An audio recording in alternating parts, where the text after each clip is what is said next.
Moi, je n'oublie rien et je le raconterai, parce que c'est trop facile.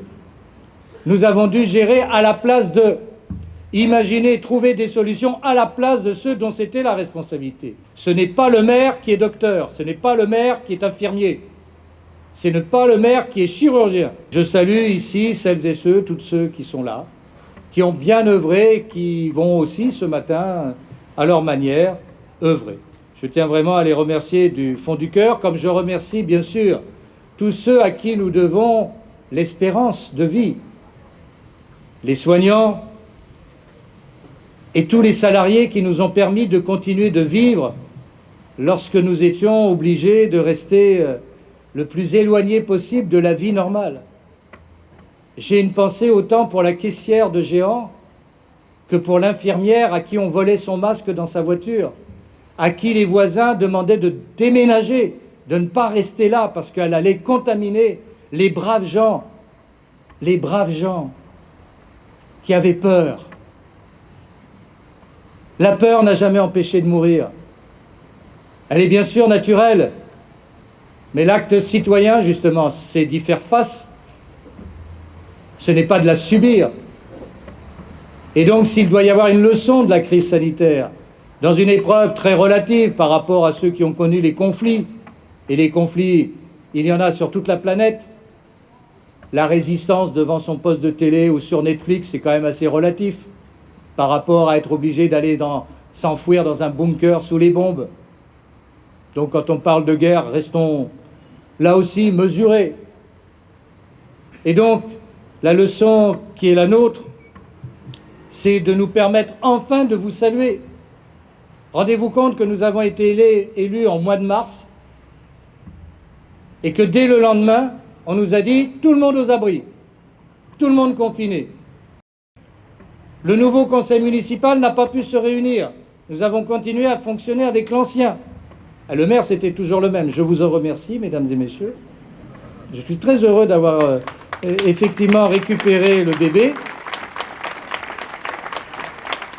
On n'a pas eu le temps de se réjouir. Dès le lendemain, il fallait imaginer l'inimaginable et faire en sorte de savoir qui travaillerait quand même, qui serait présent quand même, qui affronterait le risque par rapport à ceux qui, pour des tas de raisons, ne devaient pas, ne pouvaient pas être là.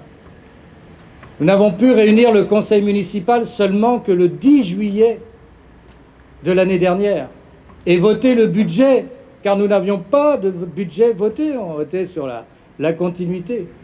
Donc ça vous est passé au travers, mais pendant ce temps-là, nous avons dû travailler. Il a fallu que la ville continue d'être propre, il a fallu que la ville continue d'être en sécurité, il a fallu que malgré tout, nous puissions accueillir les enfants des soignants en première ligne. Nous avons continué notre travail. Mais là, on était invisibles, hein, et les rues étaient calmes. C'est vrai que ceux qui ont des problèmes sur la pollution, on a trouvé la solution. Hein. Là, si on ne veut pas de pollution, c'est une solution, mais enfin, c'est pas forcément durable. Donc, je veux remercier toutes celles et tous ceux qui nous ont accompagnés. Et vous savez, dans cette crise, nous avons passé notre temps à gérer tout ce que l'État n'avait pas géré. Moi, je suis épaté quand même de la capacité d'oubli de notre peuple, en tout cas des médias. On oublie vite quand même, hein, et on oublie vite et on continue de faire le beau. Comme si on gérait. Mais non, on gère rien. Et je ne vais pas le reprocher, mais l'humilité, ça fait quand même du bien, parce que nous, on avait des masques de réserve.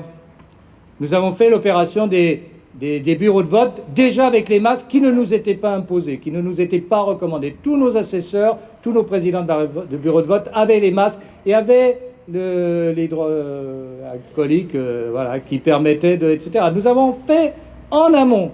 On réfléchit un peu et on est organisé en conséquence. Quand on proposait des masques aux gendarmes, ils nous les refusaient, car ils avaient des ordres de ne pas prendre de masques. On va oublier tout ça? Moi, je n'oublie rien, et je le raconterai, parce que c'est trop facile.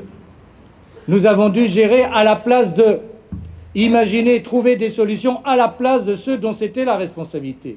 L'Agence régionale de santé, l'ARS, c'est un organe d'État. La santé publique, c'est une responsabilité de l'État.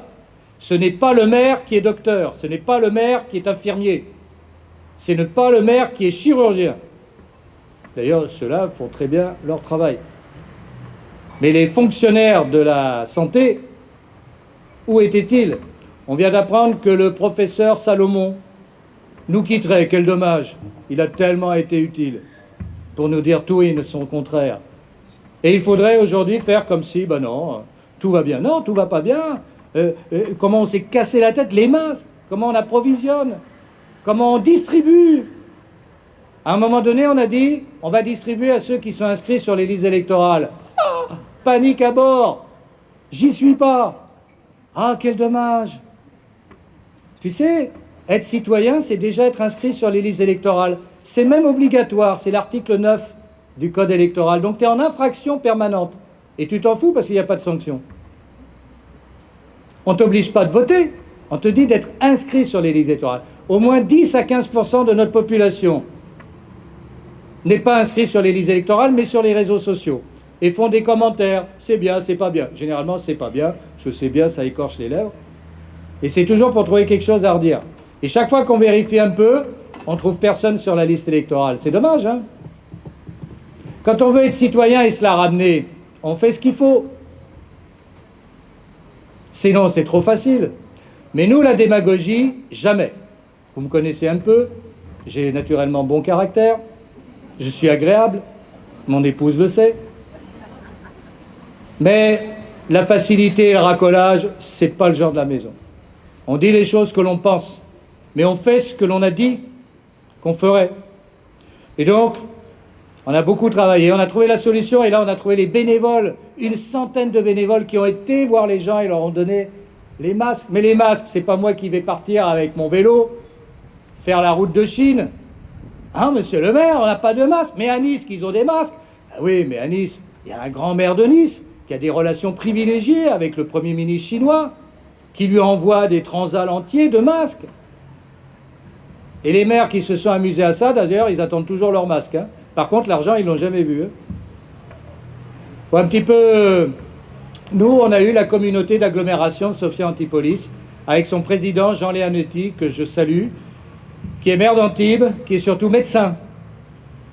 Et je vous invite à suivre et à regarder ce qu'il dit, ce qu'il fait, plutôt que d'autres dont ce n'est pas la spécialité, mais qu'on en entend beaucoup plus. Tout ce que nous avons fait ici, nous l'avons fait de concert avec Jean Leonetti. Moi, ma référence dans cette crise sanitaire, ça a été un professionnel de la santé. Jean Leonetti est docteur, chirurgien. Il a lui-même fait des séances de vaccination et sans journaliste.